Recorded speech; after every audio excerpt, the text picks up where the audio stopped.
Okay, so let's continue with our fundamentals of algebra series, continuing to solve linear equations. So let's do a warm-up example.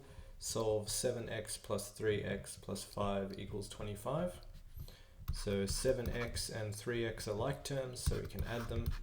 We end up with 10x plus 5 equals 25. If we want to get rid of this plus 5, we do the opposite, so we minus 5 on the other side. So I have 10x is equal to 20. If I want to get rid of this multiplication by 10, I divide by 10. So these 10s will cancel and I get x equals 2. Okay, so the point of this video is to now look at linear equations that involve fractions. So let's look at this simple one. Let's solve 1/2 x plus 3 equals 5. So we proceed in the usual way. So we want to get rid of this plus 3. So I'm going to do the opposite, which is minus 3. And I'll have 5 minus 3 on the right hand side. So this gives me 1/2 x is equal to 2.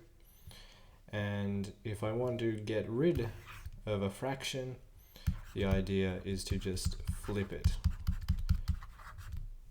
Flip it and then multiply. So how does this work? So we'll have x is equal to 2 times 2 over 1. And if we know how to multiply fractions, this is just equal to 4. So x equals 4 is the solution. Okay, let's do a slightly more complicated one. So here we have solve 1/3 x plus 1/2 x plus 5 equals 8. So we have 1/3 x plus 1/2 x. These are like terms, so we need to add the fraction 1/3 plus 1/2. And that's going to need a common denominator. The common denominator will be 6. So 1/3 ends up becoming 2 over 6, and 1/2 becomes 3 over 6. Whatever you do to the denominator, you have to do to the numerator. And now we can add them, and we end up with 5 over 6. So the equation we're given becomes 5 over 6x plus 5 equals 8. Now we just do the opposite of plus 5, which is subtraction by 5. So I have 5 on 6x is equal to 8 minus 5. So 5 on 6x is equal to 3. And then we just flip and multiply. So x is equal to 3 multiplied by 6 over 5, which is 18 on 5.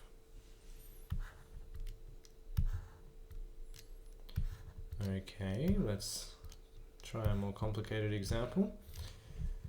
1/4 x plus 3 on 7x plus 8 equals 9 over 7. So we need to add the fractions 1/4 plus 3 on 7. So the common denominator here will be 28. The 4 becomes 28 by multiplication by 7. So we have a 7 here. And the 7 becomes a 28 by multiplying by 4. So we'll have a 12 here. And that becomes 19 on 28. So our original equation is now 19 on 28x plus 8 is 9 on 7. We now subtract 8 from both sides. So I have 19 on 28x is 9 on 7 minus 8. Now we need to do this fraction 9 on 7 minus 8. So 9 on 7 minus 8. We need to find the common denominator, which will be 7 in this case. So the 9 remains the same, and 7 times 8 is 56. So what I now end up with is minus 47 on 7. So the right hand side, well, the left hand side is 19 over 28x, and the right hand side is negative 47 on 7. And now we just flip this fraction and multiply. So x is negative 47 on 7 times 28 on 19. And this is negative 188 on 19, which is roughly 9.89. If you can't do this level of arithmetic in your head or this approximation, don't worry, the numbers will usually be much simpler. What's important is being able to add fractions, subtract fractions, and understand this main idea of flipping and multiplying. That's really the key idea of this video. And be sure to practice using the practice problems in the cheat notes that are available in the video description. And if you need a hand, want fully worked solutions, or just want to check your answer, check the cheat notes, which are also available in the video description.